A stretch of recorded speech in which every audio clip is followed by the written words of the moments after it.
Good morning friends. सो आज से हम टीडीएस और टीसीएस के कंसेप्ट स्टार्ट कर रहे हैं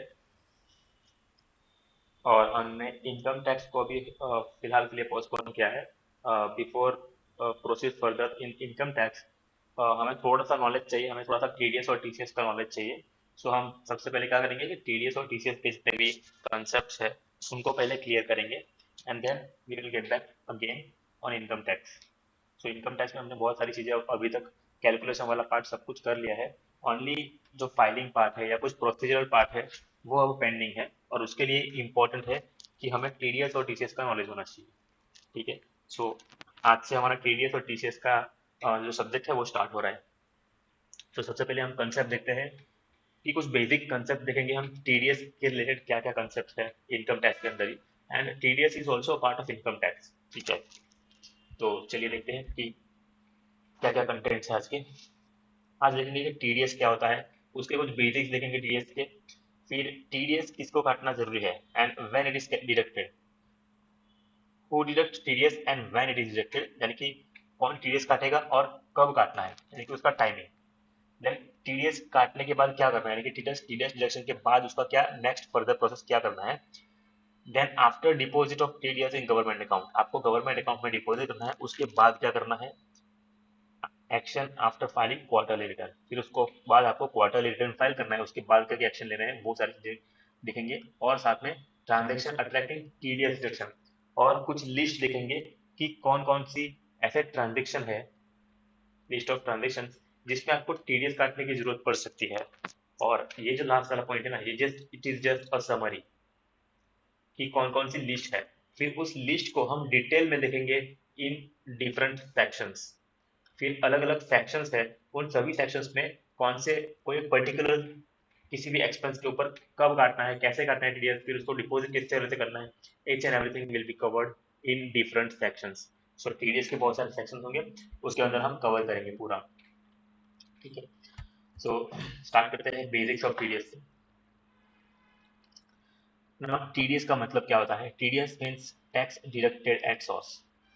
टैक्स आपको डिडक्ट करना है एट सोर्स, यानी कि जब आप ट्रांजेक्शन करते हो तब, ट्रांजेक्शन के हैपनिंग के ऊपर, यानी कि ट्रांजेक्शन जब भी हैपन होता है, यानी कि ट्रांजेक्शन की जब भी वो ट्रांजेक्शन हो रहा होता है तभी आपको टीडीएस यानी कि टैक्स काट लेना है।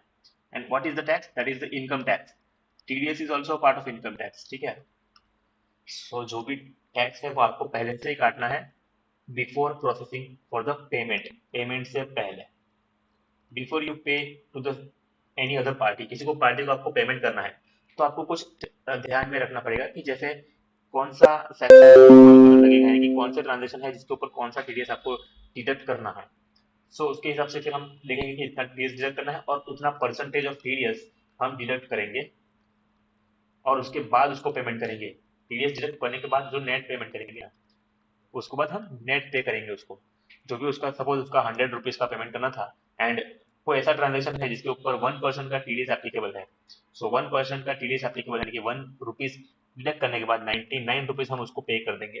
And that is what the TDS is. तो गवर्नमेंट ने ऐसा बोला है कि आपको जो सामने वाला जो है वो इनकम टैक्स पे करे कि ना करे उसका हमें पता नहीं होगा। सो गवर्नमेंट ने जो भी पेमेंट करने वाला है, यानी कि जो डिडक्टर डिडक्टर है, जो पेयर है, या उसको हम डिडक्टर भी कहते हैं। डिडक्टर का मतलब होता है कि उसको टीडीएस काटना है। पेयर यानी कि जो पे कर रहा है पेमेंट, जिसको पेमेंट करना है किसी और पार्टी को। सो टीडीएस का मतलब समझ में आ गया कि what is the TDS and कब काटना होता है, कैसे काटना होता है। We have to check in different sections. And now as per income tax, TDS is required to be deducted by the payer on certain payments made by the payer to the payee. Payer यानी कि जो पे कर रहा है वो किसको पे करना है, पेई को, यानी कि सामने वाले पर्सन को पे करना होता है। उससे पहले आपको टीडीएस काटना जरूरी है। किसके हिसाब से, इनकम टैक्स एक्ट के हिसाब से। अभी भी हम इनकम टैक्स ही पढ़ रहे हैं बट उसका एक छोटा सा पार्ट है टीडीएस और टीसीएस के बारे में। ठीक है। The purpose of TDS is to collect the tax at the source where the income is generated. इसका पर्पस क्या है, गवर्नमेंट के लिए पर्पस ये है कि इनकम जनरेट हो रही है आपकी नहीं लेकिन सामने वाले की। आपका तो आपके लिए तो वो एक्सपेंस है। सो आपको कभी भी एक्सपेंस कर रहे हो तो उस एक्सपेंस पे आपको टीडीएस काटना पड़ेगा। टीडीएस क्यों काट रहे हो, पेई का काट रहे हैं, किसका, पेई का। और पेई के लिए क्या है, वो इनकम है। तो पेई के लिए तो इनकम हुई, तो उसकी इनकम से आपको पहले से टैक्स डिडक्ट करके गवर्नमेंट में जमा कर देना है। सो उसका पर्पज आपको समझ में आएगा कि पहले से एट सोर्स का मतलब होता है कि जब भी इनकम जनरेट होती है तभी आपको टीडीएस डिडक्ट कर देना है, कि उसका पास टैक्स कलेक्ट करके गवर्नमेंट में जमा कर देना है। It is used by government as a tool to minimise tax evasion. अब ये जो इनकम जो जनरेट हो रही है किसकी, सामने वाली पर्सन की, हो सकता है वो जो इनकम है वो उनकी इनकम दिखाई ना, हो सकता है वो आपकी इनकम, मतलब उनकी जो इनकम है वो गवर्नमेंट को ना शो करे, और वो ना शो करे तो क्या होगा, गवर्नमेंट को टैक्स इविजन होगा, यानी कि टैक्स इविजन की टैक्स की चोरी हो सकती है, गवर्नमेंट को टैक्स का पेमेंट मिलेगा नहीं अगर इसने सामने वाले पर्सन ने उसका टैक्स पे नहीं किया तो इसीलिए डिडक्टर यानी कि जो पेयर है उसके ऊपर जिम्मेदारी दे दी गई कि आपको इनका टीडीएस काट के आपको मुझे जमा करना है, यानी कि गवर्नमेंट को जमा कर देना है। अगर इन लोगों ने डिफॉल्ट किया तो फिर वो जो टैक्स का पेमेंट है वो इन लोगों से वसूल किया जाएगा, ना कि इन लोगों से, इसलिए इनको कंपलसरी हो गया है कि उनको तो टीडीएस काटना ही पड़ेगा। सो दोनों पार्टी का आपको मतलब में समझ में आ गया कि कौन टीडीएस काटेगा और क्यों काटेगा, उसका पर्पज भी सब समझ में आ गया, गवर्नमेंट को जमा करना है because it is the government requirement. The recipient of income tax credit credit against TDS deducted from payments received in Form 26A, जो हमने पहले भी बताया था कि 26A का एक फॉर्म होता है इनकम टैक्स पोर्टल पे, वो क्या है एक्चुअल में, it is nothing but TDS credit. जैसे हमको गवर्नमेंट की कोई भी टीडीएस की क्रेडिट है तो जो भी हम हमारा टीडीएस डिडक्ट हुआ है किसका, पेई का, तो वो जो है ना वो 26A में देख सकते हैं। हमारा इनकम टैक्स लॉगिन करके हम एक फॉर्म होगा, फॉर्म 26A, हर एक फाइनेंशियल ईयर के लिए एनुअल स्टेटमेंट होता है, तो वो स्टेटमेंट हम देख सकते हैं कि कितना कितना टीडीएस हमारा ऑलरेडी हमने जमा कर दिया है, किसी और पार्टी ने मेरे बिहाफ पे जमा किया होगा गवर्नमेंट के पास, तो वो टीडीएस का जो क्रेडिट है ना वो हम गवर्नमेंट से वापस रिफंड कर क्लेम कर सकते हैं। कब करेंगे, जब हम हमारा आरओआई फाइल करेंगे, तब हमारा रिटर्न ऑफ इनकम हम फाइल करेंगे ना, तब ये क्रेडिट जो है वो हम यूज करेंगे कि हमने तो ऑलरेडी गवर्नमेंट में इतना पैसा जमा कर दिया है, हमने यानी कि पेयर पेयर ने जमा किया है ना कि पेई ने, लेकिन पेयर ने इसके पैसा में से काट के ही जमा किया होगा। सो ये अल्टीमेटली टैक्स किसका है, इसका है, पेई का। This TDS credit is utilised for the payment of final tax liability of the payee against his income. Obviously उसको जो भी फाइनल टैक्स लायबिलिटी होगी, जब हम इनकम टैक्स रिटर्न फाइल करेंगे तो हम सबसे पहले क्या करेंगे, टैक्स का कैलकुलेशन करेंगे। ऑब्वियसली इनकम कैलकुलेट होने के बाद टैक्स का कैलकुलेशन करेंगे, और उस कैलकुलेशन में से हम सबसे पहले माइनस करेंगे टीडीएस, कि ऑलरेडी हमने जमा किया होगा टीडीएस, फिर उसके बाद एडवांस टैक्स होगा तो वो माइनस करेंगे। सो ऐसी सारी चीजें हैं वो हम माइनस करेंगे, यानी कि वो हमारे क्या है, टीडीएस की क्रेडिट है या फिर हमारे टैक्स की क्रेडिट है, तो वो हम उसको यूटिलाइज कर सकते हैं before final payment. TDS deduction is applicable for specific payments at the specified rate of TDS। अब ये जो TDS है ना वो कौन कौन से सेक्शन पे एप्लीकेबल है, कौन कौन से ट्रांजेक्शन पे एप्लीकेबल है, उसके लिए आपको अलग अलग पेमेंट्स के मोड देखने पड़ेंगे कि कौन सा पेमेंट है, किस टाइप का पेमेंट है, और वो पेमेंट जो है वो कहीं पे TDS के सेक्शन में तो नहीं फंस रहा, वो आपको देखना पड़ेगा। तो उसके बाद आपको समझ में आएगा कि हाँ ये वाले जो सेक्शन है, ये वाले जो ट्रांजेक्शन है उसके ऊपर आपको टीडीएस की जिम्मेदारी है गवर्नमेंट की तरफ से, और उन सेक्शन पे आपको टीडीएस काट के जमा करना पड़ेगा गवर्नमेंट को। तो उसके लिए अलग अलग रेट दिया है, अलग अलग लिमिट्स दी गई है, तो आपको वो सारी चीजें आपको ध्यान में रखनी है कि कौन से ट्रांजेक्शन पे कौन सी लिमिट है और क्या रेट से टीडीएस डिडक्ट करना है। Now who deduct TDS and when it is deducted. तो ये बहुत इंपॉर्टेंट बात है कि टीडीएस किसको काटना है, क्योंकि हमने ऑलरेडी लिखा कि payer deduct TDS from the payment made to the payee. Payer यानी कि जिसको किसी को पेमेंट करना है, एक्सपेंसेस या परचेज, हम कुछ भी खर्चे करते हैं तो उसका पेमेंट हमें करना होता है, तो हम जिसको पेमेंट करेंगे यानी कि पेई, इसका टीडीएस इसका टैक्स जो है वो हमें ऑलरेडी डिडक्ट करना है, किसको, पेयर को। जो भी पेमेंट करेगा किसी पेई को तो उसको टीडीएस डिडक्ट करना है, किसमें से करना है, जो पेमेंट करना है उसमें से करना है। TDS is deducted at the time of, ये इंपॉर्टेंट और general rule, general rule for deduction. ये वाला जो है ना, ये जो बात कही गई है ये जनरल रूल है, यानी कि हर जगह पे यही एप्लीकेबल होता है। क्या है वो rule, TDS is deducted at the time of credit of amount to the payee account और payment whichever is earlier. यानी कि आप जब भी उसको आप जब भी उसका खर्चा बुक करोगे अपने अकाउंट्स के अंदर, उसके एक्सपेंस की एंट्री करोगे तब, या पेमेंट करोगे तब, विच एवर इज अर्लियर। अगर आपने खर्चे की एंट्री पहले की तो आपको तभी टीडीएस काट लेना है। अगर आपने पेमेंट एंट्री पहले किया है कि पेमेंट पहले किया, खर्चा करने से पहले पेमेंट किया, एडवांस पेमेंट किया, तो उस टाइम पे आपको जब पेमेंट करोगे ना तब आपको टीडीएस डिडक्ट कर देना है, जो भी अलग अलग परसेंटेज रेट अलग अलग सेक्शन में दिए गए उसके हिसाब से। तो ये जनरल रूल है टीडीएस डिडक्शन का। अब ये जो रूल है ना आपको बहुत सारे सेक्शंस में दिखाई देगा, कुछ कुछ सेक्शंस में आपको ये रूल नहीं दिखाई देगा, उसकी जगह पे और कुछ और रूल होगा, लेकिन ज्यादातर मेजोरिटी सेक्शंस में ना ये जनरल रूल आपको रहेगा। तो मैं आपको नेक्स्ट टाइम जब भी बताऊं कि ये जनरल रूल है टीडीएस का, तो आपको समझना चाहिए कि पेमेंट जब करेंगे तब, या तो एक्सपेंस की एंट्री करेंगे तब, यानी कि पे को अकाउंट हम जब भी क्रेडिट करेंगे, क्योंकि हमें उसको क्या करना है, पेमेंट करना है, तो हम उसको अकाउंट क्या करेंगे, क्रेडिट करेंगे। तो उसको अकाउंट जब भी हम क्रेडिट करेंगे, इसलिए कि यहाँ पे लिखा है at the time of credit of amount to the payee account. जैसे कोई एक्सपेंस है, जैसे कोई सपोज मेरा कमीशन का एक्सपेंस है, ठीक है, सो मैंने क्या करूंगा, commission expense, expense will always be debited, so expense हमने डेबिट किया, लेट सपोज 10,000 टू पेई अकाउंट, किसी भी पेई का नाम होगा यहाँ पे, पेई अकाउंट 10,000, ठीक है। तो ये हमने एंट्री किया है सपोज ऑन 1 नवंबर 25 को, ये एंट्री हमने 1 नवंबर 25 को की है। अब सपोज हमको ना 10 नवंबर को उसको पे करना है, हमने पे किया, तो हमें इसको 10 नवंबर को टीडीएस काटना है या 1 नवंबर को टीडीएस काटना है। आंसर इज 1 नवंबर को टीडीएस काटना है, ना कि 10 नवंबर को, क्योंकि दोनों में से पहले जो भी होगा ना ट्रांजेक्शन, उस पर आपको टीडीएस काटना है। अगर इसी की जगह पे 10 नवंबर की जगह पे हमने उसको अगर ऑलरेडी पेमेंट 30 अक्टूबर को किया होता, खर्चे की एंट्री करने से पहले, कमीशन एक्सपेंस बुक करने से पहले अगर हमने उसको पेमेंट किया, तो जिस दिन हम पेमेंट करेंगे ना उस दिन हमको टीडीएस काटना है।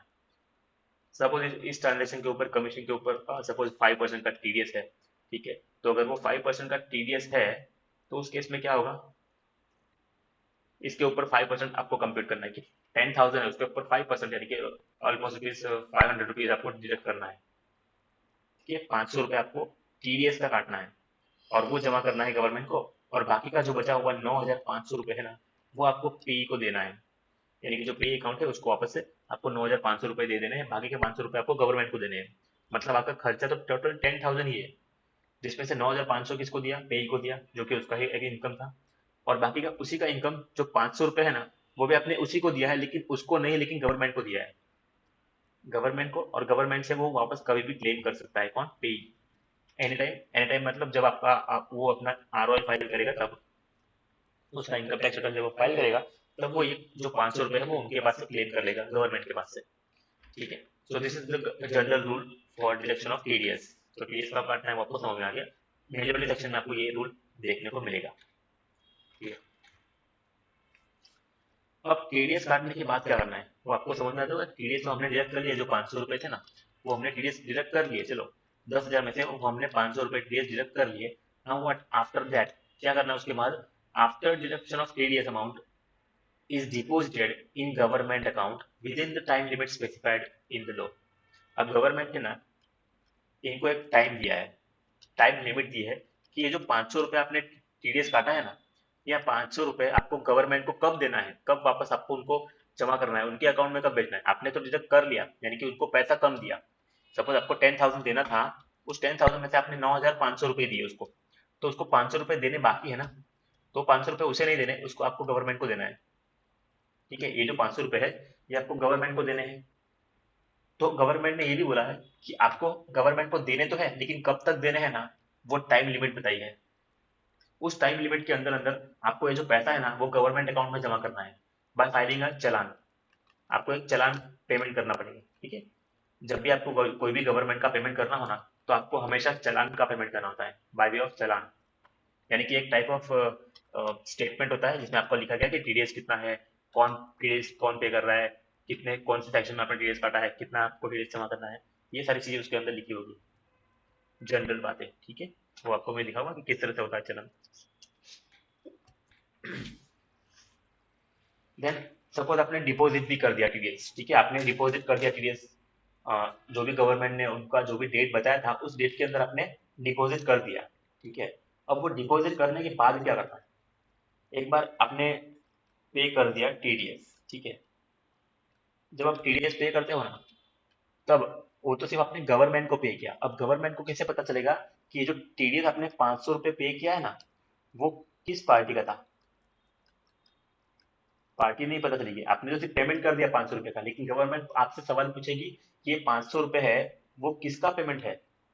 तो उसके लिए आपको क्या करना है, आपको रिटर्न फाइल करना है। Return to be filed by payer on quarterly basis within specified time. अब उसके लिए भी टाइम दिया जाएगा, लेकिन वो जो टीडीएस का रिटर्न है ना, वो हमेशा आपको क्वार्टरली बेसिस पे फाइल करना है, यानी कि हर 3 महीने में, starting from April to June. ठीक है, फिर June to September, sorry July to September, then October to December, and then Jan to March. So इस तरह से आपको टीडीएस का क्वार्टरली रिटर्न फाइल करना है एवरी क्वार्टर। जो आपने 500 रुपये जमा किए थे ना, अब आपको बताना है उस रिटर्न के अंदर, ये जो आप रिटर्न फाइल करोगे ना, उस रिटर्न के अंदर आपको बताना है कि ये जो 500 रुपये मैंने दिए हैं आपको, वो कौन सी पार्टी के हैं। लेट्स सपोज उसका पार्टी का नाम है मिस्टर एक्स, तो मिस्टर एक्स का पान नंबर क्या है, वो आपको बताना पड़ेगा गवर्नमेंट को कि मिस्टर एक्स नाम का एक बंदा है और उसका ये पैन नंबर है। उस पैन नंबर के सामने 500 रुपये आप जमा कर दो। पहले 500 आपको गवर्नमेंट को देने हैं, बिना ये बताया कि किसका पेमेंट है। ठीक है, फिर सेक्शन बताना कि कौन से सेक्शन में आपने टीडीएस काटा है, जो भी उसका ट्रांजेक्शन होगा, जैसे कमीशन इनकम। तो पहले आपको जब टीडीएस का पेमेंट करेंगे ना गवर्नमेंट को, तब हमें गवर्नमेंट को सिर्फ इतना बताना है कि ये जो टीडीएस है ना, वो कमीशन का टीडीएस है। सिर्फ इतना बताना है कि कमीशन का टीडीएस है। देन उसके बाद हम रिटर्न फाइल करेंगे क्वार्टरली बेसिस पे। तब बताना है कि ये जो 500 रुपये मैंने पहले जमा किए थे ना कमीशन के टाइम पे, वो मिस्टर एक्स का है और उसका ये पैन नंबर है। तो आपको दो चीजें बतानी पड़ेगी, पार्टी का नाम और पैन नंबर। फिर अमाउंट बताना पड़ेगा कि मैंने कौन से अमाउंट पे टीडीएस काटा था, 10,000। गवर्नमेंट को जब हम टीडीएस फाइल करेंगे, रिटर्न फाइल करेंगे, तब बताना पड़ेगा कि कौन सी अमाउंट पे मैंने टीडीएस काटा था। एक्सपेंस की अमाउंट बतानी पड़ेगी और टीडीएस की अमाउंट बतानी पड़ेगी कि 500 रुपये टीडीएस काटा था। ठीक है, बस ये है टीडीएस आपका। गवर्नमेंट को आपको ये दिखाना पड़ेगा, पहले तो 500 पे कर देना है। कौन से सेक्शन में, कमीशन का जो भी सेक्शन है, सपोज 94H, 194H का सेक्शन है, तो आपको पहले 500 जमा कर दिए। उसके बाद हर क्वार्टरली बेसिस पे आपको बताना कि ये जो 500 रुपये जमा किए वो कौन सी पार्टी के थे, उसका नाम, उसका पैन नंबर, और कितनी अमाउंट पे टेस्ट करता है और कितना टेस्ट करता है। ये मेजर इंपॉर्टेंट चीजें आपको बतानी पड़ेगी गवर्नमेंट को। ठीक है, तो ये हो गया हमारा डिपॉजिट के बाद क्या करना है। अब आफ्टर फाइलिंग क्वार्टर रिटर्न, अब हमने क्या किया, रिटर्न फाइल कर दिया हमने क्वार्टरली बेस पे। अब उसके बाद क्या करना है, TDS certificates are required to be issued by the payer after filing of returns with specified time limit. हर जगह पे ना आपको टाइम लिमिट देखने को मिलेगी, हर जगह पे, डिपॉजिट पे लेके रिटर्न फाइलिंग पे, टीडीएस सर्टिफिकेट इश्यू करने में। अब देखो, जब आपने, आप कौन है, एक पेयर है, ठीक है, पेयर ने पे का टीडीएस टीडीएस डिडक्ट किया है, पे का टीडीएस डिडक्ट किया है,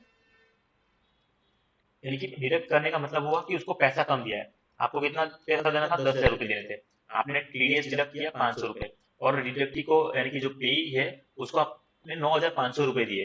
तो जो पेई है वो आपको सवाल तो पूछेगा कि आपने 500 रुपये किस चीज का काटा है, ठीक है, इतना पैसा कम क्यों दिया है। तो आपको बताना है कि हमने उसका टीडीएस काटा है। ठीक है, अब आप आपके बताने से तो वो मान तो नहीं जाएगा कि हाँ आपने टीडीएस काटा है, तो he will ask you for the proof, कि आपको से वो प्रूफ मांगेगा कि आपके पास क्या प्रूफ है कि आपने ये टीडीएस है, वो मेरा टीडीएस काट के आपने गवर्नमेंट को जमा किया है कि नहीं किया, गवर्नमेंट में उसको क्रेडिट दिया है कि नहीं। तब जाके उसको क्रेडिट मिलेगा ना, आपने गवर्नमेंट में उसके नाम पे जमा किया होगा, तब जाके वो गवर्नमेंट से क्लेम कर पाएगा। सीधी बात है ना। तो आपको उसको प्रूफ देना है, और वो प्रूफ है अपना टीडीएस सर्टिफिकेट। ठीक है, तो जब आप उसको टीडीएस को सर्टिफिकेट करके दे दोगे, आपका एक टीडीएस सर्टिफिकेट आता है फॉर्म 16। ठीक है, ये होता है टीडीएस का सर्टिफिकेट। जब आप उसको फॉर्म 16 दोगे, तब जाके वो मानेगा कि हाँ आपने टीडीएस मेरा जमा किया है गवर्नमेंट में। So this is one type of acknowledgement कि आपका जो टीडीएस है वो जमा हो चुका है। ये पहला प्रूफ हुआ। दूसरा प्रूफ जो है ना, वो खुद ही चेक कर सकता है, कौन, पेई। फॉर्म 26AS, जिसमें जितनी भी टीडीएस की क्रेडिट आती है ना, वो उसको दिखाई देगी। ठीक है, हमने कल ही बताया था कि फॉर्म 26AS क्या है। फॉर्म 26AS अपने खुद के इनकम टैक्स पोर्टल पे वो लॉगिन करेगा, और लॉगिन करने के बाद वो फॉर्म 26AS ओपन करेगा। उसमें उसको दिखाई देगा कि कौन सी अमाउंट पे मेरा किसने कितना टीडीएस काटा हुआ है और गवर्नमेंट में उसको जमा हो चुका है कि नहीं। तो उसको वहां पे भी पता चल जाएगा कि हाँ मेरा जो 500 रुपये है वो वहां पे भी दिख रहा है और टीडीएस का सर्टिफिकेट में भी दिख रहा है, तो डबल चेक हो जाएगा उस तरफ से। ठीक है, तो रिटर्न फाइल करने के बाद पेयर को क्या करना है, टीडीएस सर्टिफिकेट उसको देना है, किसको, पेई को, जिसका टीडीएस आपने काटा है उसको सर्टिफिकेट दे देना है। हम बात करते हैं कौन कौन से ऐसे सेक्शन है, कौन कौन से ऐसे ट्रांजेक्शन है जिनके ऊपर टीडीएस लगेगा। तो बहुत काफी बड़ी लिस्ट है कि कौन कौन से ट्रांजेक्शन है जहाँ पे आपको टीडीएस काटने की जिम्मेदारी बनती है। सो एक बार रफली देख लेते हैं कि कौन कौन से ट्रांजेक्शन है। अब ये सारे ट्रांजेक्शन ना सेक्शन वाइज है। अब ये सारे ट्रांजेक्शन हम डिटेल में देखेंगे कि हर एक ट्रांजेक्शन के अंदर कितना टीडीएस काटना है, कौन से रेट से काटना है, कब काटना है, each and everything.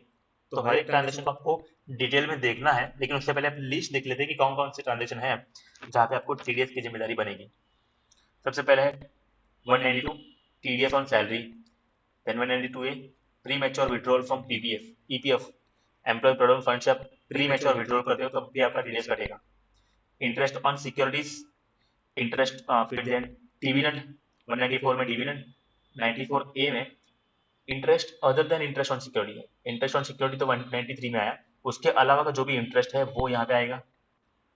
Then 194B के अंदर winning from lottery and crossword puzzle, then 194 है winning from horse race, 194C contract, 194D insurance commission, 194DA life insurance policy का पैसा आया हो वो, 94E नॉन रेजिडेंट स्पोर्ट्समैन या sports association, 194EE deposit under NSC national saving certificate scheme,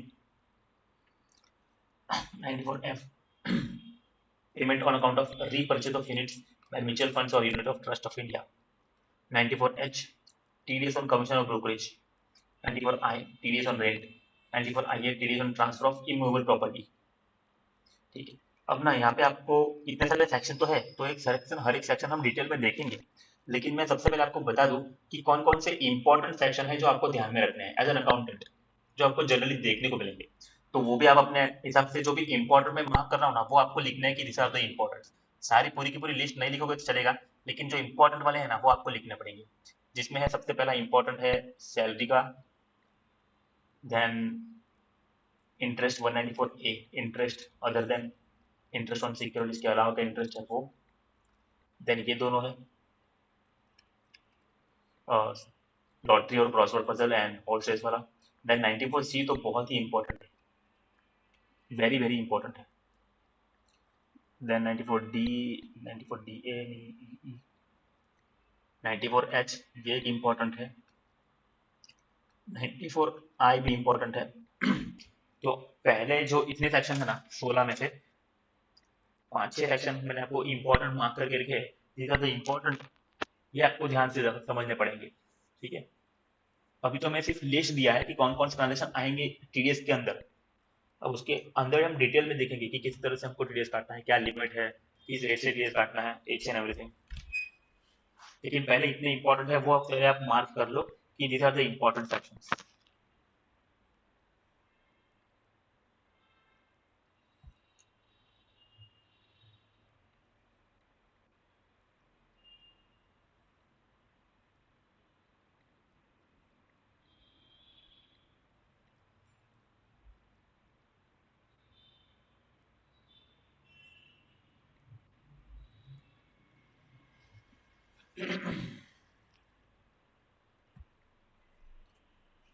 चलिए now और भी कुछ सेक्शंस है जिसमें 94IB TDS on rent by individual share, then 94LA compensation on acquisition of untamed immovable property, LP of interest from infrastructure debt fund, LVA unit trust of India business trust, then investment fund, then investment in securitization। ये सारे section इतने मतलब इतने important नहीं है। 94LA से LD वाले जितने हैं वो।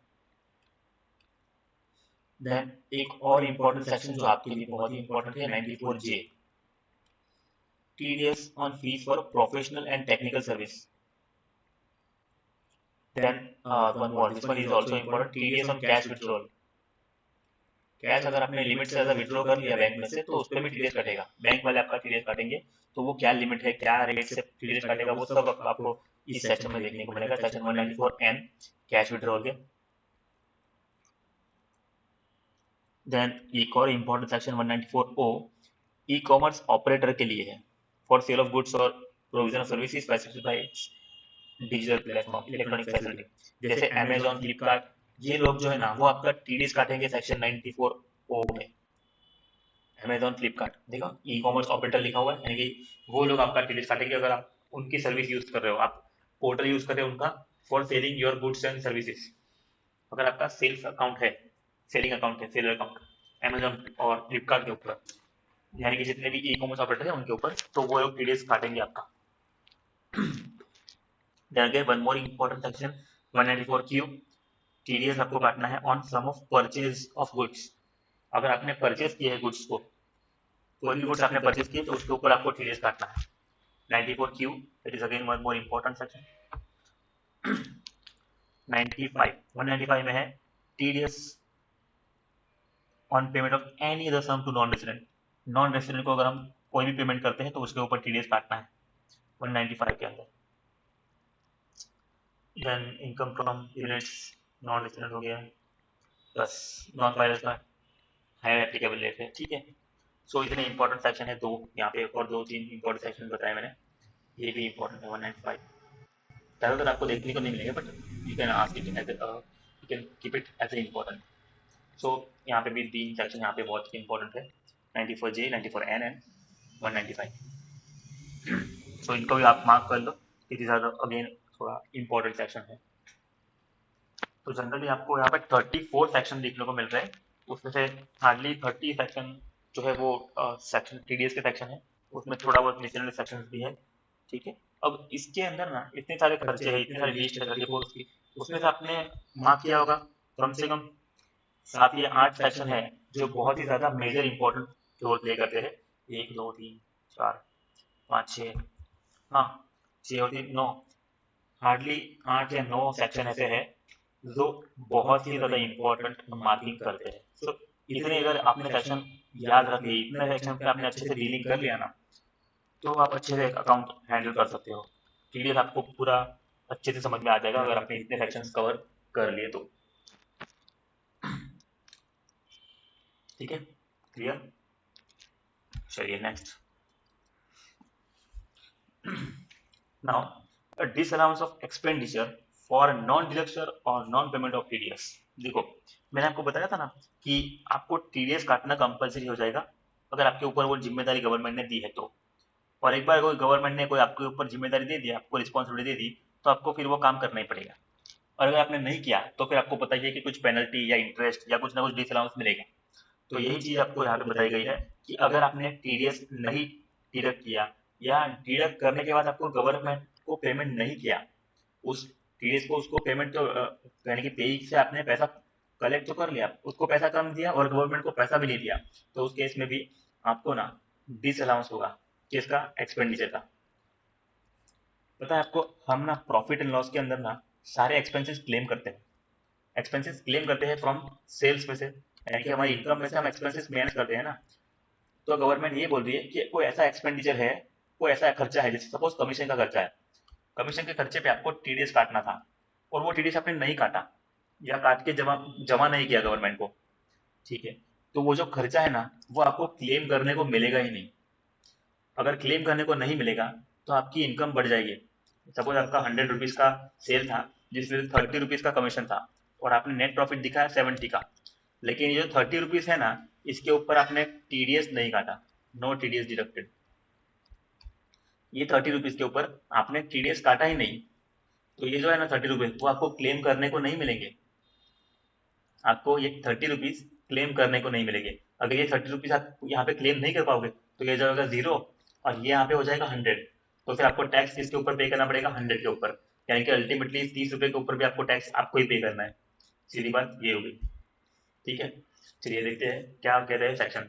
ये सेक्शन हमने ऑलरेडी देख लिया है, सेक्शन 41 है इनकम टैक्स के अंदर, जिसमें हमने कौन से चैप्टर में देखा था, बिजनेस वाले चैप्टर में देखा था कि अगर आपने टीडीएस नहीं काटा तो आपको फिर ये जिम्मेदारी बनती है कि आपका जो खर्चा है वो अलाउ नहीं होगा। ओबियसली P&L और सब क्या बिजनेस अकाउंट में बनता है, तो बिजनेस वालों के लिए ये deductor is allowed to claim deduction for payment made to resident as an expenditure in previous year of payment.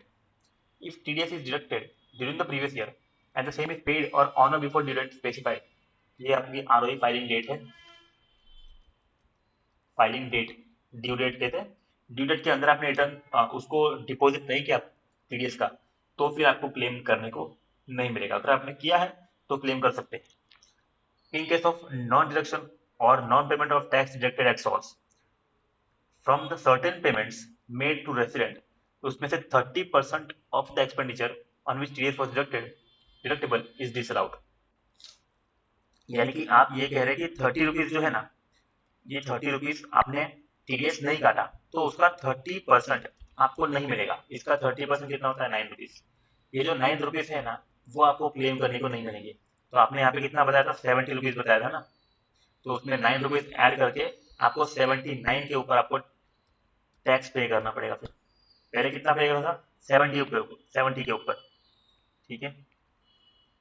देखो इसका मतलब ये होगा कि 70% तो अलाउ हो जाएगा ना। इसका अगर आपको 30 हटा के 9 करेंगे, सॉरी 21 कर सकते हैं ना, क्योंकि 30% नहीं मिलेगा, तो इसका मतलब 21 जो 70% है वो तो मिलेगा, तो 21 रुपीज मिलेंगे और बाकी बचा हुआ 79 रुपीज जो है ना उसके ऊपर आपको टैक्स पे करना पड़ेगा।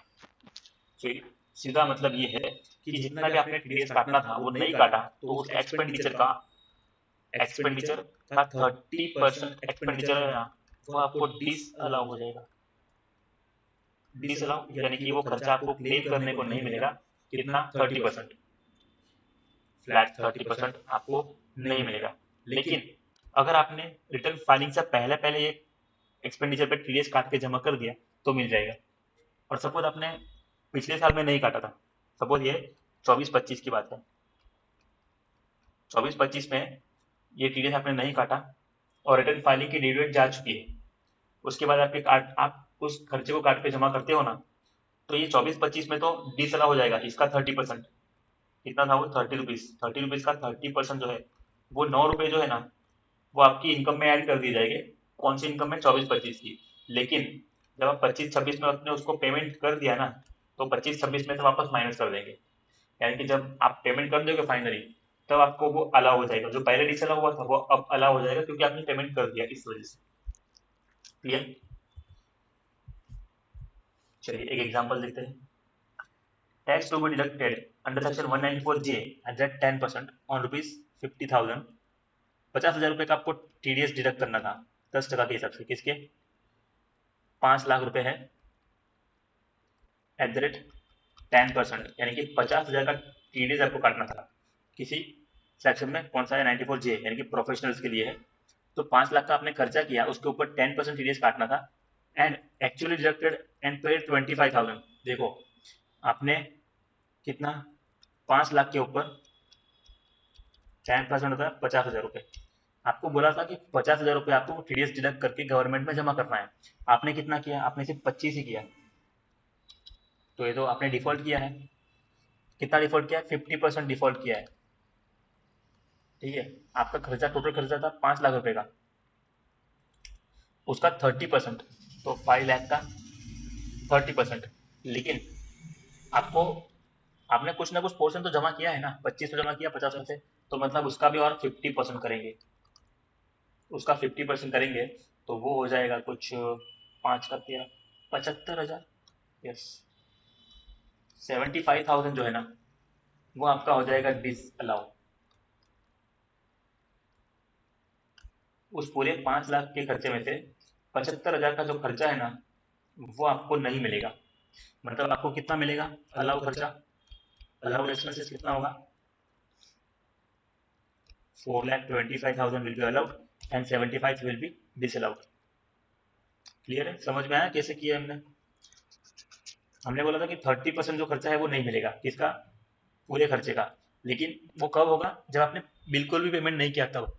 लेकिन आपने कुछ तो पेमेंट किया है, 50 की जगह 25 तो किया, 25 किया मतलब 50% पेमेंट किया ना। और अगर आपने 50% पेमेंट किया तो खर्चा भी आपका 50% डिसअलाउ हो जाएगा ना, पूरा नहीं होगा, प्रोपोर्शनेट होगा। क्लियर है। तो 5 लाख का 30% आपको डिसअलाउ करना था, लेकिन उसका 50% किया क्योंकि हमने 50% टीडीएस जमा किया था इस वजह से। ठीक है, तो 75,000 विल बी डीसेल आउट। और अगले साल वापस आपने 75 भर दिया, यानी कि जो 75 25,000 जो बचा हुआ था वो अगले साल भरा, तो अगले साल ये जो 75 था ना वो इस साल में डीसेल हो गया, अगले साल वापस मिल जाएगा।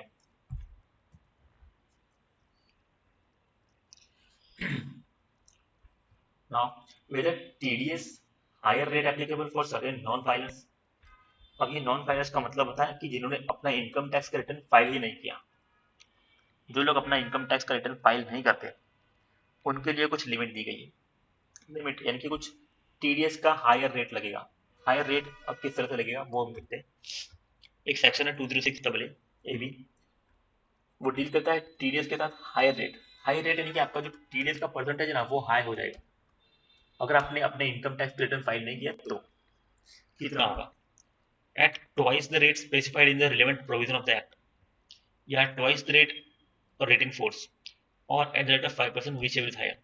3 रेट बताए गए कि जो भी आपका रेट चल रहा है, जो भी सेक्शन है, पर्टिकुलर सेक्शन टीडीएस के सेक्शन चल रहे हैं, सपोज आपका रेट बताया गया 5%, किसी टीडीएस के एक सेक्शन में बताया गया कि आपको 5% टीडीएस काटना है, तो यहाँ पे लिखा है rate specified in the relevant provision, उसका 5% का डबल है कि 10%, या तो ट्वाइस रेटिंग फोर्स भी चल रहा है 5%, तो 5% का वापस से डबल कर देंगे तो 10%, और रेट ऑफ 5%, 5% फ्लैट है, तो विच एवर इज हायर का कंसेप्ट लगेगा तो क्या आएगा 10%। दो तीनों में से सबसे ज्यादा क्या है 10%, तो फिर आपका ना 10% से टीडीएस काटा जाएगा। ये है अगर आपने रिटर्न फाइल नहीं किया तो। अब वो कौन कौन से लोग हैं जिनके लिए ये सेक्शन एप्लीकेबल होगा, specified person conditions for applicability of 206 अब 3 कंडीशन है। Person has not filed there income tax return for 2 previous year, पिछले 2 साल के आपने आरओआई फाइल नहीं की, लास्ट 2 साल के आपने रिटर्न फाइल नहीं किए तो।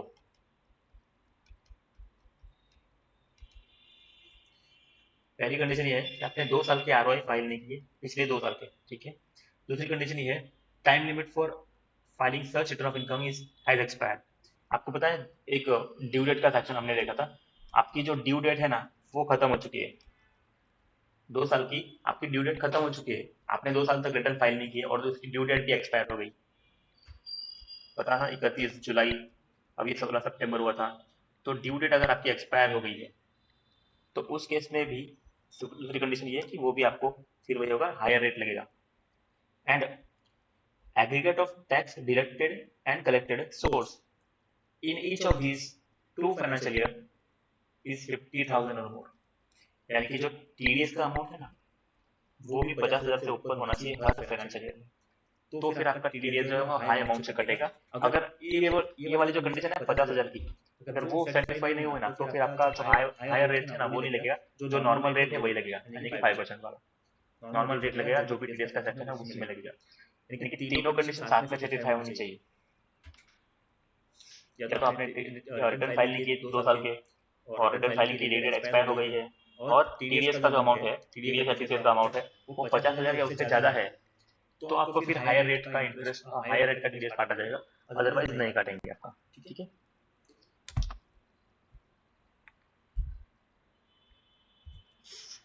That's it. So this is what basics of TDS के कुछ सेक्शंस। तो आपको टीडीएस का ऑलमोस्ट बेसिक्स आपको समझ में आ गया क्या है टीडीएस, किस तरह से वर्क होता है, कौन टीडीएस काटेगा, कैसे काटेगा, कब काटना है, ठीक है, कहाँ जमा करना है, किस तरह से रिटर्न फाइल करना है, each and everything.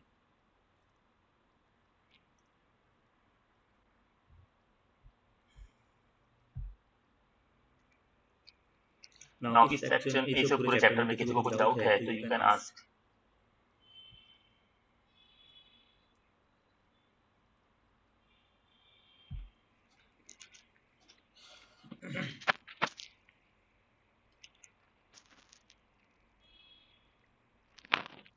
any query related to this entire chapter।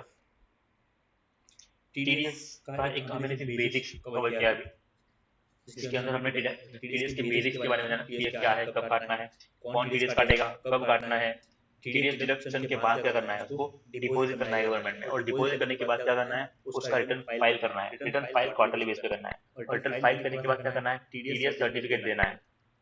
TDS का सर्टिफिकेट देना है, जिसका हमने टीडीएस काटा है उसको सर्टिफिकेट देना है। और हमने देखा कि कौन कौन से ऐसे ट्रांजेक्शन है जिसके ऊपर टीडीएस लग सकता है। ठीक है। So any queries still now?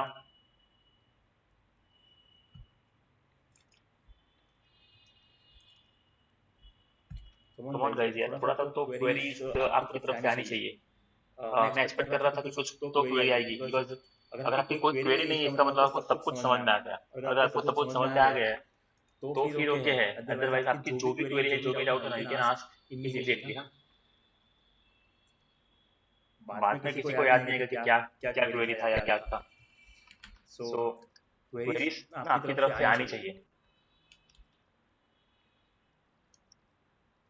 है किसी को कुछ क्वेरी है, कोई एनी डाउट्स?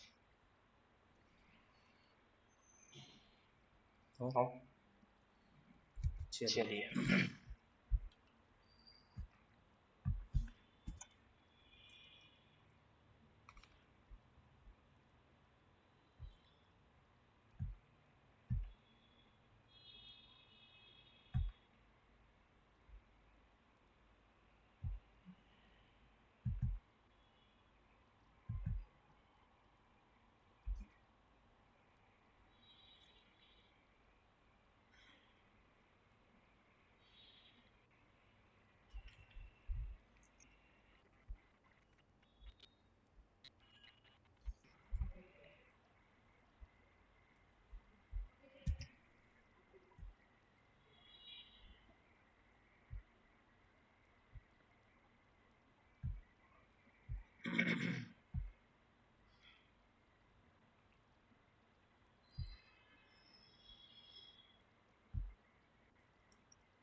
प्लीज कंफर्म, मेरी स्क्रीन विजिबल हो रही है आपको?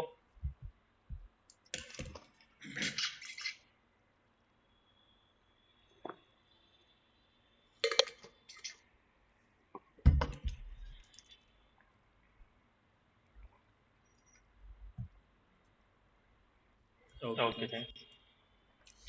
चलिए, सो नेक्स्ट टॉपिक है हमारा how to log in on TRACES. सबसे पहले अब हमें लॉग इन करना है कौन सी वेबसाइट के ऊपर, ट्रेसिस की वेबसाइट के ऊपर। नाउ अब ना जितने भी टीडीएस से रिलेटेड काम हो गए ना हमारे, टीडीएस का रिटर्न फाइलिंग, मेजर टीडीएस का रिटर्न फाइलिंग, या जो भी टीडीएस के चालान देखने हैं, या उसका पूरा एक पूरा नेटवर्क है, and that network is nothing but a traces website. एक वेबसाइट है जिसके ऊपर सारे टीडीएस के रिलेटेड नोटिस, रिप्लाई, वो सब आपको वहां पे देखने को मिलेगा। तो उसके लिए ना आपको ट्रेसिस का लॉगिन बनाना है। सीधी सिंपल बात, ट्रेसिस का आपको एक लॉगिन क्रिएट करना है। चलिए, तो टीडीएस के जितने भी रिलेटेड काम है वो वहां पे हो गए। चलिए देखते हैं brief steps on deductor registration या लॉगिन। जो भी डिडक्टर है उसको वहां पे रजिस्ट्रेशन लेना है एज अ डिडक्टर। क्या deductor? Tax deductor, tax deductor. और हमने जब इनकम टैक्स का टॉपिक स्टार्ट किया था ना, तब मैंने आपको एक बताया था चीज, टैन नंबर बताया था। Tan number, tax deductor account number, इसको हमने अप्लाई कैसे करना है वो भी देखा था प्रोसेस। ठीक है, टीडीएस ट्रेसेस की वेबसाइट नहीं थी, वहाँ पे टीडीएस एनएसडीएल की वेबसाइट थी, जिसमें हमने पान और टान दोनों एक ही दिन में देखे थे।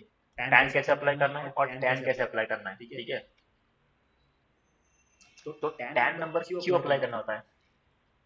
टैन नंबर इसलिए अप्लाई करना होता है because you have to deduct a tax.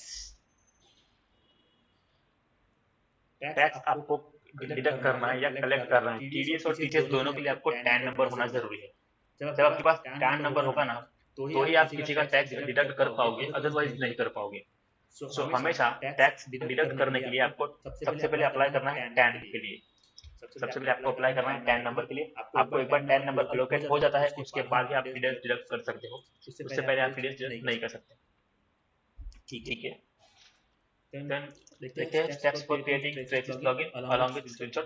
कुछ स्क्रीनशॉट है, इवन तो हम प्रैक्टिकल भी देखेंगे किस तरह से आपको लॉगिन करना है, कौन सी वेबसाइट है, मैं आपको पढ़ने से बता दूंगा। Then functionalities of TRACES portal, कुछ फंक्शनलिटीज है ट्रेसिस के पोर्टल की, वो भी हम देखेंगे। चलिए, कुछ ब्रीफ स्टेप्स दिए गए हैं फॉर डायरेक्टर रजिस्ट्रेशन लॉगिन के लिए। सबसे पहले आपको जाना है go to TRACES website www.tdscpc.gov.in। This is the website. ठीक है, ट्रेसिस का home page will appear, click on continue to proceed further. चलिए देखते हैं, प्रैक्टिकल में आपको देखते हैं कि किस तरह से आपको वेबसाइट देखनी है।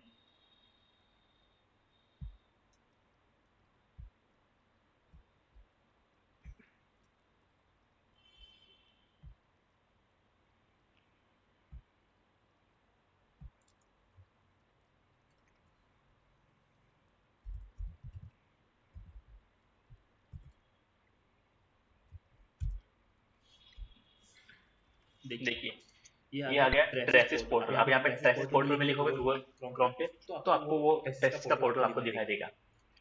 Now this traces portal for NRI users और दोनों के लिए है। हम सबसे पहले जाते हैं ट्रेसिस पोर्टल, कंटिन्यू के ऑप्शन पे क्लिक करना है। So this is what a TDS traces portal. देखो यहाँ पे TDS ट्रेसिस पोर्टल का फुल फॉर्म दिया गया है। देखो ट्रेसिस का फुल फॉर्म दिया है TDS reconciliation analysis and correction enabling system.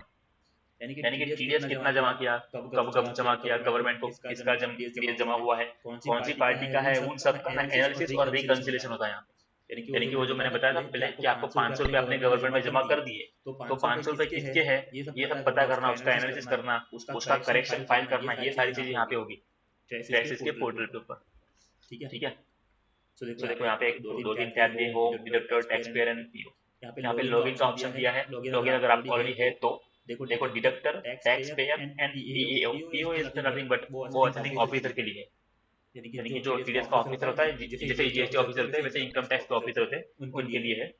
Register as a new user, आपको अगर रजिस्टर होना है एज अ नया यूजर बनाना है, तो आप यहाँ पे डिडक्टर पे क्लिक कर सकते हो। डिडक्टर टाइप आपका डिडक्टर, आपको जाना है register as a new user, फिर deductor. Then it will ask for turn of the deductor. देखो यहाँ पे लिखा है turn of the deductor, tax deductor account number, tax deductor and collector account number. तो आपके पास टैन नंबर होना जरूरी है, तो ही आप ये इसलिए रजिस्टर कर पाओगे। फिर आपको यहाँ पे टैन नंबर मेंशन करना है, कैप्चा वेरीफाई करना है एंड देन प्रोसेस करना है।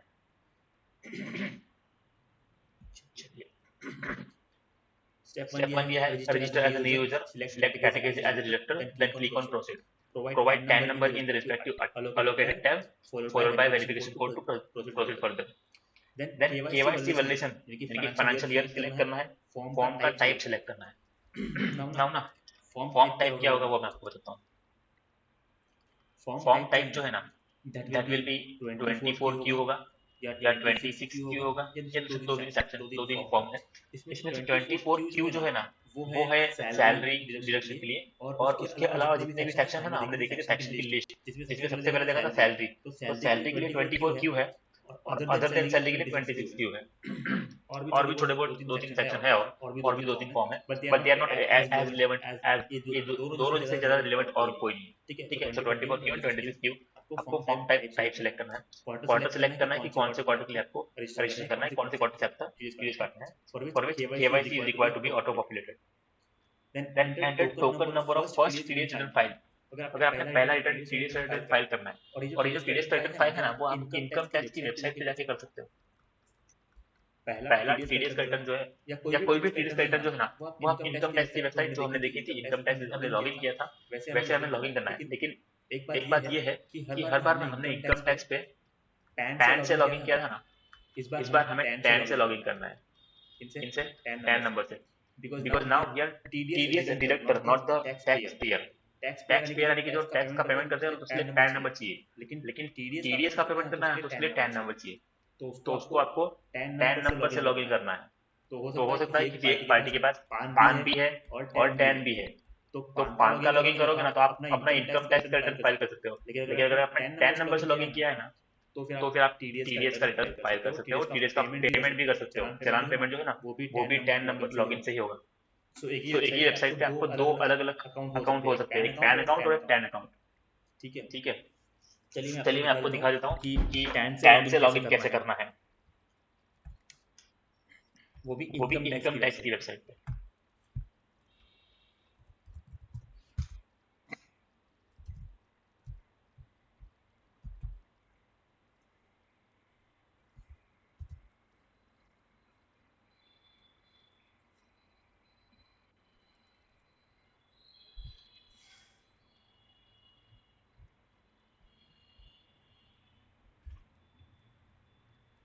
देखिए हमने पहले पिछली बार में पैन नंबर से लॉगिन किया था, यहाँ पे लॉगिन के ऑप्शन पे जाके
देखिए ये है हमारा टैन नंबर।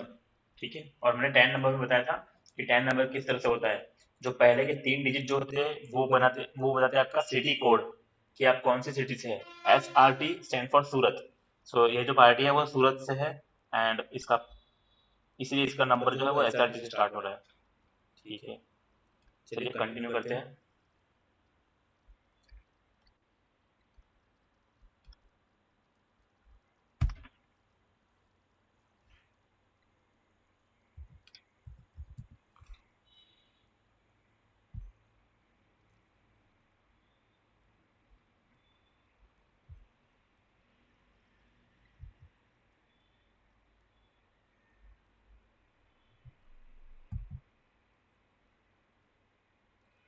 ठीक है, तो this is your income tax portal. यहाँ पे लिखा है, उनका नाम लिखा है और टीडीएस लिखा है नीचे, यानी कि आपका टैन लॉगिन हुआ है। और यहाँ पे आप ई फाइल करोगे ना तो इनकम टैक्स फॉर्म लिखेंगे, इनकम टैक्स रिटर्न नहीं दिखाई देंगे। रिटर्न फाइल के लिए आपको टैन नंबर से लॉगिन करना है, लेकिन यहाँ पे आपको इनकम टैक्स फॉर्म दिखाई देंगे। Form and return are different. Form is something कि आपको स्टेटमेंट फाइल करना है, और रिटर्न रिटर्न जो है ना वो पूरा इन डिटेल होता है। तो आपको ध्यान रखना है कि आप टैन से लॉगिन कर रहे हो या टैन से लॉगिन कर रहे हो।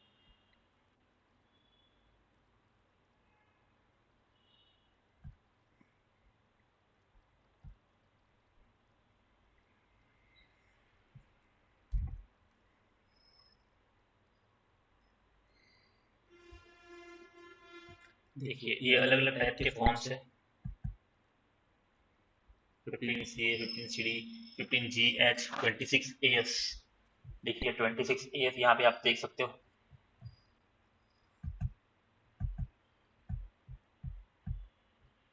और सबसे लास्ट में आपको दिखाई देगा deduction of tax at source form TDS, जिसमें लिखा है quarterly TDS and TCS returns, जिसमें 24Q, 26Q, 27Q and 27EQ 4 major type के फॉर्म है, वो आप फाइल कर सकते हो।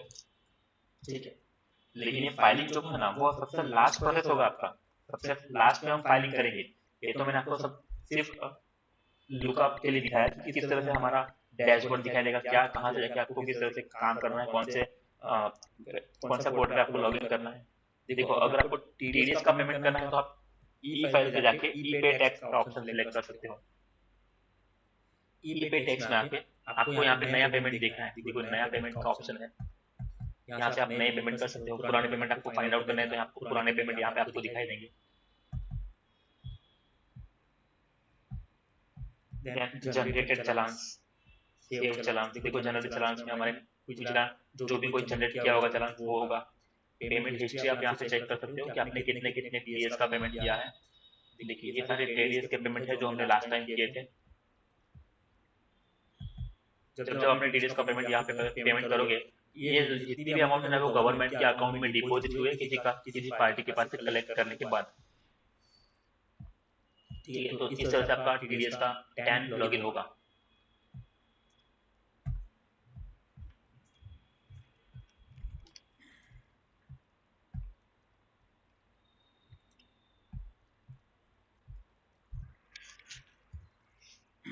चलिए, deductor is required to fill out organization का details जैसे कैटेगरी ऑफ डिडक्टर। आपको कैटेगरी बतानी है, इंडिविजुअल, एचयूएफ, कंपनी, फर्म, ये बताना है। पैन ऑफ डिडक्टर, आपको पैन नंबर बताना है डिडक्टर का। पैन ऑफ ऑथराइज्ड पर्सन, जो उस कंपनी का जो मालिक है उसका पैन नंबर देना है। Then date of birth of authorised person and proceed further. For government deductor को पैन इज नॉट मैंडेटरी। अगर आपको गवर्नमेंट डिडक्टर है यानी कि गवर्नमेंट खुद किसी का टीडीएस काट रही है ना, तो फिर पैन नंबर देना कंपलसरी नहीं, बाकी सबके लिए पैन नंबर देना कंपलसरी है। Then you will get the option to choose communication address details as per TAN master or as per last statement file। आपको दो ऑप्शन होंगे कि TAN master यानी कि जब आपने TAN अप्लाई किया था ना तब का जो भी एड्रेस होगा वो ऑटोमेटिक फैच होगा, या तो आपने लास्ट स्टेटमेंट फाइल किया था उसमें जो भी आपने एड्रेस पिकअप किया था वो आपका परमानेंट एड्रेस बन जाएगा। Then you will get the option to fill the mobile number, alternate mobile number या ईमेल आईडी। ठीक है, ये सब आपको ऑप्शन जस्ट केवाईसी पर्पस के लिए फाइल करना है, और ये करने के बाद आप अपना user ID and password create कर सकते हो। ठीक है, तो आपका यूजर आईडी और पासवर्ड वहाँ पे क्रिएट हो जाएगा।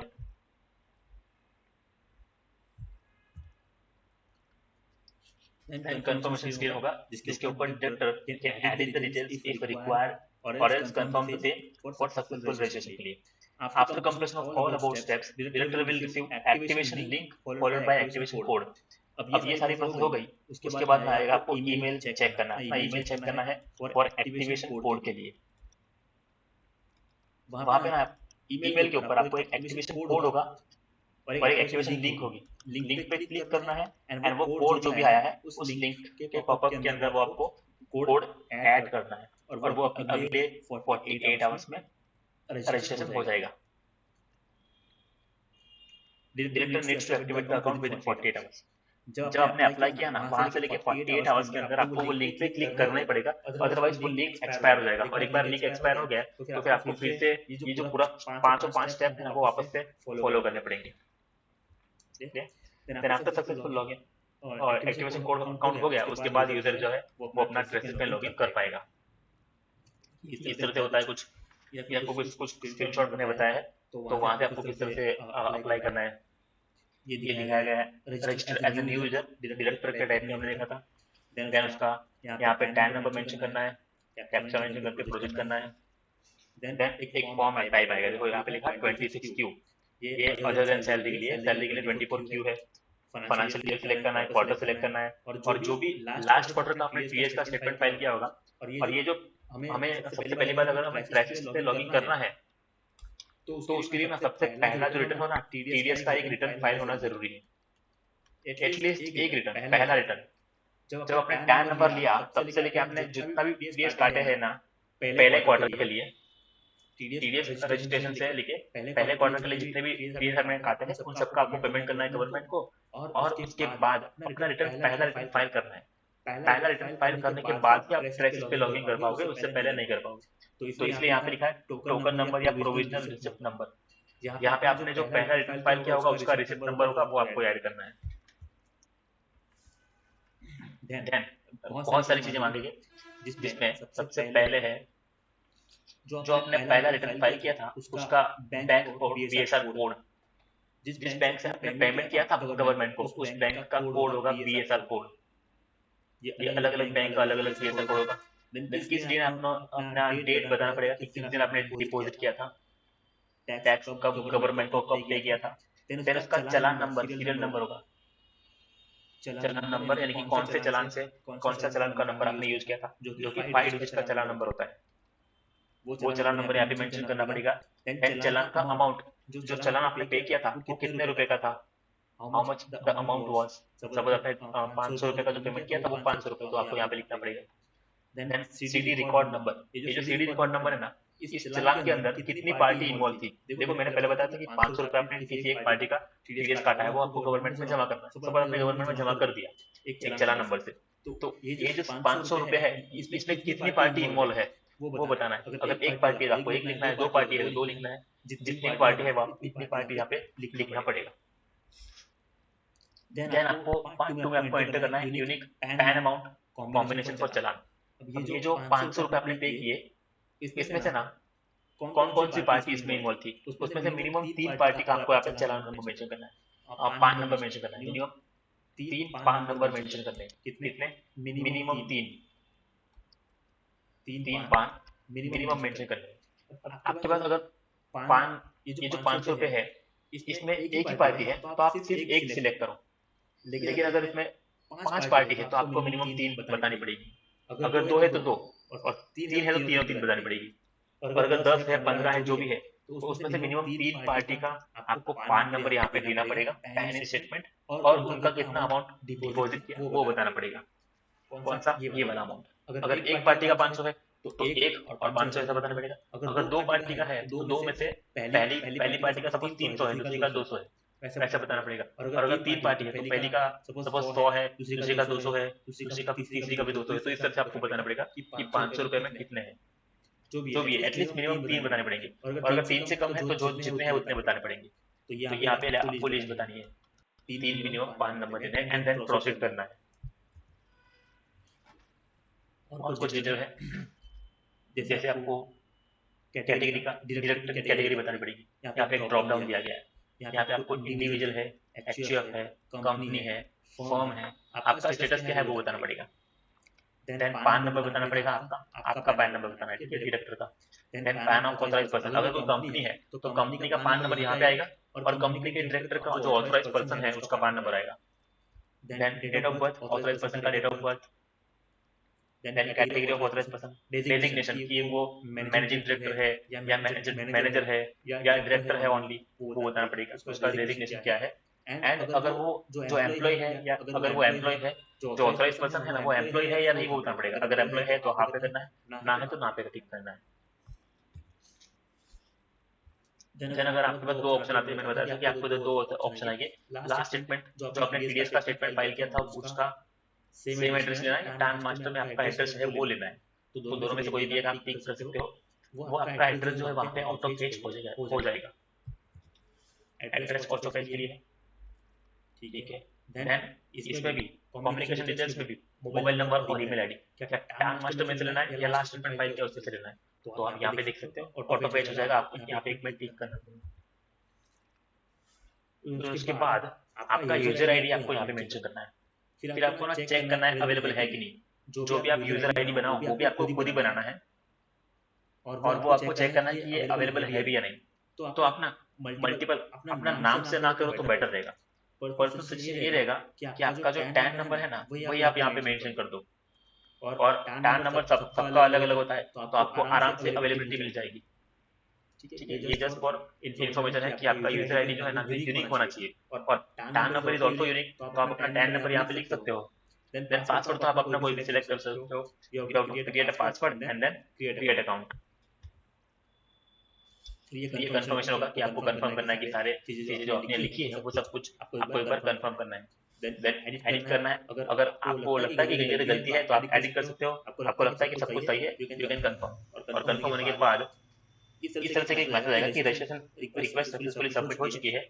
फिर मोबाइल नंबर के लिए यहाँ पे 48 आवर्स की बात कही गई, जो मैंने बताया था कि आपको लिंक पे क्लिक करना है 48 आवर्स के अंदर। 48 आवर्स के अंदर आपको उस लिंक पे क्लिक करके उस पर कोड एक्टिवेट करना है, उसके बाद ही वो रजिस्ट्रेशन सक्सेसफुल हो पाएगा। और 48 आवर्स के बाद जब आपने रजिस्टर कर दिया तो उसके बाद वही यूजर आईडी जो आपने पहले बनाई थी, वो यूजर आईडी और उसका पासवर्ड कोड डालना है, ईमेल और एसएमएस वाला जो होगा वो आपको सबमिट करके एक्टिवेट कर देना है, एंड उसके बाद आप लॉगिन कर सकते हो। और लॉगिन के लिए वही डायरेक्टर का ऑप्शन आएगा लॉगिन में, user ID password and time भी कंपलसरी मांगेगा, 10 नंबर्स कंपलसरी, उसके बाद आप लॉगिन कर सकते हैं। ठीक है, चलिए अब देखते हैं कुछ फंक्शनलिटीज कौन कौन सी अवेलेबल है क्राइसिस पोर्टल के ऊपर। आप अपना स्टेटस चेक कर सकते हैं जो भी आपने रिटर्न फाइल किया है, रिटर्न यानी कि टीडीएस का रिटर्न। अब हम इनकम टैक्स रिटर्न की बात नहीं कर रहे, हम बात करते हैं टीडीएस का रिटर्न की, कि आपने जो भी टीडीएस का रिटर्न फाइल किया उसका स्टेटस चेक करना है ना, तो ये वेबसाइट पे आप चेक कर सकते हो। Request for conso file, required for filing corrected revise return. अगर आपने ओरिजिनल रिटर्न जो फाइल किया था उसमें आपको गलती लगती है कि आपने ओरिजिनल रिटर्न जो है ना वो गलती से कुछ अलग अमाउंट का फाइल किया था और आप चाहते हो आप कि उसको ना हम रिवाइज करें, तो रिवाइज करने के लिए ना आपको एक कॉन्सो फाइल होगा, कंपलसरी लगेगा। तो आपको एक कंसोलिडेटेड फाइल चाहिए, उसका शॉर्ट फॉर्म है कॉन्सो फाइल। उस कॉन्सो फाइल को आपको रिक्वेस्ट करने के लिए भी आपको ट्रेसेस पोर्टल यूज करना है। Then request for challan correction, अगर आपने चालान पे कोई गलती की है, पेमेंट करने में कुछ गलती की है, तो उसमें चालान में भी आप करेक्शन कर सकते हो कि सपोज आपने गलती से 194C का चालान भर दिया, लेकिन वो आपको बाद में पता चला कि ये 194H का चालान था, तो आप जो चालान का जो सेक्शन है वो चेंज कर सकते हो या किसी और सेक्शन में ट्रांसफर कर सकते हो, या अमाउंट में आपने कुछ गलती की है फिलअप करने में, 99 की जगह 100 कर दिया, तो आप वो सब करेक्शन कर सकते हो चालान के अंदर। And then request for form 16 and form 16, एक मैंने बात कही थी टीडीएस सर्टिफिकेट के लिए, तो टीडीएस सर्टिफिकेट आपको डाउनलोड करने हैं ना, तो आप यहाँ से कर सकते हो। और वो टीडीएस सर्टिफिकेट आपको बनाने नहीं है, वो आपको ऑलरेडी अवेलेबल मिलेंगे अगर आपने टीडीएस का रिटर्न फाइल किया है। तो जब आपने टीडीएस का रिटर्न फाइल किया तो उसमें पे का पान नंबर दिया होगा, उस पान नंबर से तो गवर्नमेंट का टीडीएस टैक्स पोर्टल है ना वो आपको ऑटोमेटिकली सर्टिफिकेट बना के देंगे, आपको बनाने की जरूरत नहीं है। Form 16 is nothing but TDS certificate. Form 16 ए एक सैलरी वालों के लिए होता है फॉर्म 16 ए, और नॉन सैलरी के लिए फॉर्म 16। तो ये दोनों टीडीएस सर्टिफिकेट आप वहां से कलेक्ट कर सकते हो टीडीएस के टैक्स पोर्टल से। Then status for return file, देखो आप रिटर्न फाइल का स्टेटस चेक कर सकते हो, यहाँ पे लिखा है स्टेटमेंट पेमेंट, उसमें स्टेटस स्टेटमेंट स्टेटस लिखा है। Then request for conso file, ये सारे ऑप्शन वहाँ पे अवेलेबल है। देन रिक्वेस्ट फॉर अल्टा चालान करेक्शन है। देन डाउनलोड पे देखो फॉर्म 16 एंड फॉर्म 16 का डाउनलोड्स अवेलेबल है वहाँ पे। तो इस तरह से कुछ फंक्शंस अवेलेबल है फॉर्म 16 ट्रेसिस की वेबसाइट के ऊपर। तो इतने फंक्शंस आप यूज कर सकते हो। That's it. सो ये हो गया हमारा टीडीएस ट्रेसिस लॉगिन। इसमें लॉगिन कैसे करना है, किस तरह से आपको टीडीएस रिटर्न बनाने हैं, क्या क्या चीज़ें इंपॉर्टेंट है, क्या चीज़ें आपको कंपलसरी होगी, पैन कैन एवरीथिंग, सो वो सारी चीज़ें आपको यहाँ पे कंफर्म करनी रहेगी।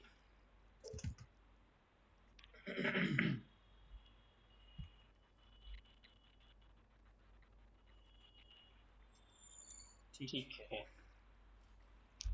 चलिए अब इस चैप्टर से रिलेटेड इस क्वेश्चन इस पूरे सब्जेक्ट से रिलेटेड कोई क्वेरी है किसी को, तो यू कैन आस्क।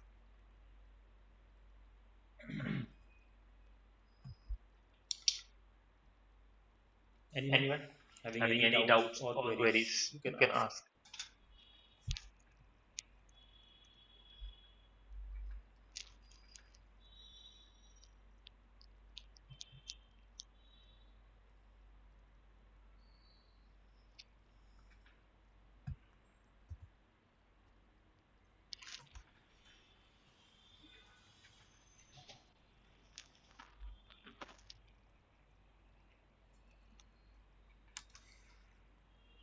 किसी को कुछ डाउट है, कुछ क्वेरी है, कुछ पूछना चाहते हो, you can ask anyone.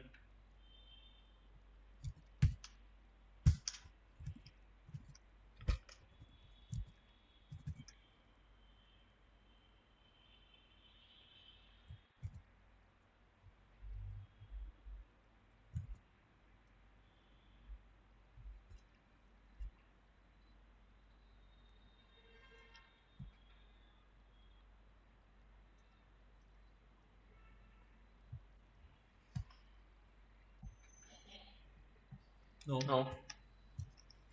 Okay. So देखते हैं कौन से चैप्टर्स अभी हमारे पास पेंडिंग है। तो तो अब अब यहाँ यहाँ से से ना ना वो वो सारे सारे सेक्शन सेक्शन शुरुआत हो शुरुआत हो जाएंगी। जाएंगी। जो जो सेक्शन की सेक्शन की लिस्ट लिस्ट हमने हमने देखी देखी थी थी कि कि कौन कौन कौन से ट्रांजिशन है ट्रांजिशन है जिसके जिसके ऊपर ऊपर टीडीएस टीडीएस आपका आपका एप्लीकेबल एप्लीकेबल रहेगा रहेगा and and all all that that thing. Thing. So so इतने इतने सारे सारे सेक्शन है, सेक्शन है, हम ये हमें पढ़ने पढ़ने हैं। टोटल टोटल 17 17 लेसन्स है लेसन है, जिसमें जिसमें टू से लेसन 2 हमने लेसन हमने ऑलरेडी कवर ऑलरेडी किए। कवर किए। बाकी ये बाकी ये यहाँ तक सेक्शन सेक्शन ऑलरेडी है। ऑलरेडी है। फिर फिर यहाँ से यहाँ से टीसीएस के टीसीएस के कंसेप्ट शुरू कंसेप्ट शुरू होंगे। होंगे। टीसीएस क्या टीसीएस है, क्या है, टीडीएस को टीडीएस को किस तरह किस से तरह पे से पे करना है, करना है, पेमेंट पेमेंट चलानी है चलानी है सारे। सारे। और फिर और फिर रिक्वायरमेंट्स है रिक्वायरमेंट्स कुछ। है कुछ। टीडीएस का टीडीएस का कैलकुलेशन किस कैलकुलेशन तरह से किस तरह से करना है करना और है रिटर्न और रिटर्न फाइलिंग कैसे फाइलिंग करना कैसे है, ये करना है, ये लास्ट लास्ट स्टेप स्टेप हमें हमें देखना है देखना है, रिटर्न रिटर्न फाइलिंग का। फाइलिंग का। So so that's it. That's it.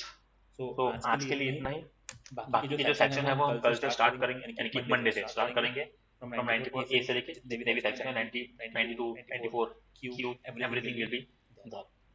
So So that's it that's for it for today. today. Thank you Thank so you so much. much.